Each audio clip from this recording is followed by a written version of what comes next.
Hello and welcome to the Ilene Silverman Show. I'm your host, Ilene, and on this week's program, our guests discuss the Hearing Loss Association of Florida and the Gainesville chapter. We learn about living with hearing loss and the necessary support of the upcoming Walk for Hearing. Stay with us. We'll be right back.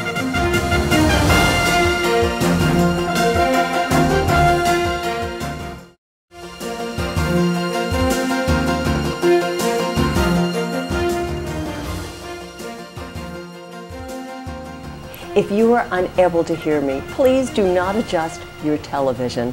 That silence is what people with hearing loss experience every day. To tell us more, I'm pleased to introduce my guest, Judy Martin, President of the Hearing Loss Association of Florida and co-chair of the Walk for Hearing, and Dr. Patricia Krikos, UF Professor of Audiology, Department of Communication Sciences and Disorders, and professional advisor to the Hearing Loss Association of Florida. And our thanks to Vicki Johnson for her captioning. And it's great to have you here, Judy and Pat. Thank you. Thank you. Well, you know, we have a mutual friend in Lynn Russo, who herself, most of her life, has had loss of hearing. And through Lynn and our friendship, I've learned some of what one needs to know, some of what her life has been like, and still she's managed to be very successful and done a lot for this community. But Judy, when did you get here to Florida? I moved here October 2004 from New York. Okay. And you also have experienced hearing loss firsthand. So tell us when all that first started to happen. What age were you? I started losing my hearing when I was about 11 or 12, perhaps from the measles or perhaps it was genetic. I got my first hearing aid when I was 17, and my hearing got progressively worse over the years, and progressively worse until finally it got to a point where 2 hearing aids were not enough. And that's when it was time for the cochlear implant to enter my life. Which was done at University of Florida Shands? Yes, in Gainesville by Dr. Patrick Antonelli. Okay.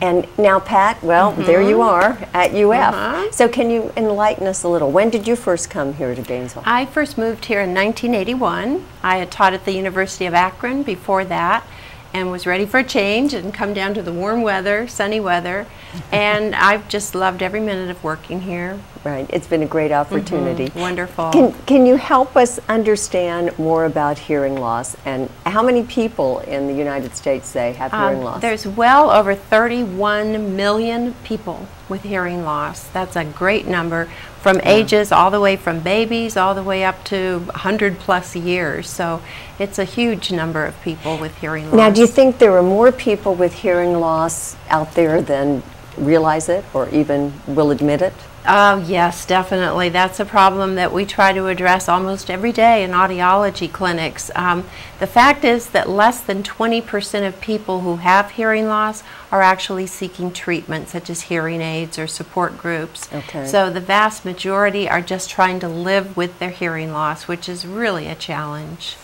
It is. And, you know, we make jokes about it, like, why is the TV so loud and can't that person hear and all? But you would know, Judy, no laughing matter. That's correct. It is not. For years, even more so in later years, I avoided gatherings of any kind. Right. I could not hear the sermons in church. And it just got to a point where I would just rather not. So when it makes you back off from people. Oh, yes, absolutely. Yes, I was never the depressed kind of person, but I did feel sorry for myself sometimes, definitely. Oh, and then when I had the cochlear implant, that changed my whole life. It's truly a miracle. My hearing in my ear that was implanted is a 105, 115 decibel loss. That's off the audiogram chart. Wow. That is very, very bad. And now, with the cochlear implant, my hearing tests at between 15 and 21 decibel loss.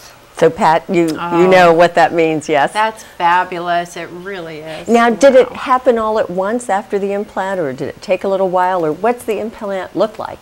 Well, here it is. Let me show Okay, you. just- It looks like a large hearing aid, Okay. and there's a magnet here that attaches to the side of my head, and inside my head is another magnet.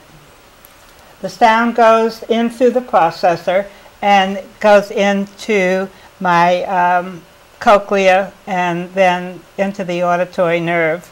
And no, it was not immediate. I didn't wake up and said, here I am, I'm hearing. What happened was I had to practice. And I would say within 4, 5, 6 months, I was hearing very, very, very well. Oh. So in essence, you would feel a miracle. Yes.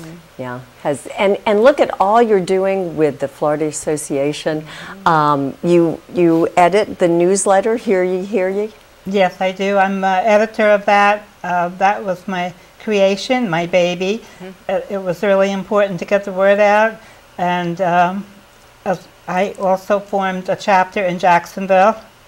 Correct. And headed up the Hearing Loss Association.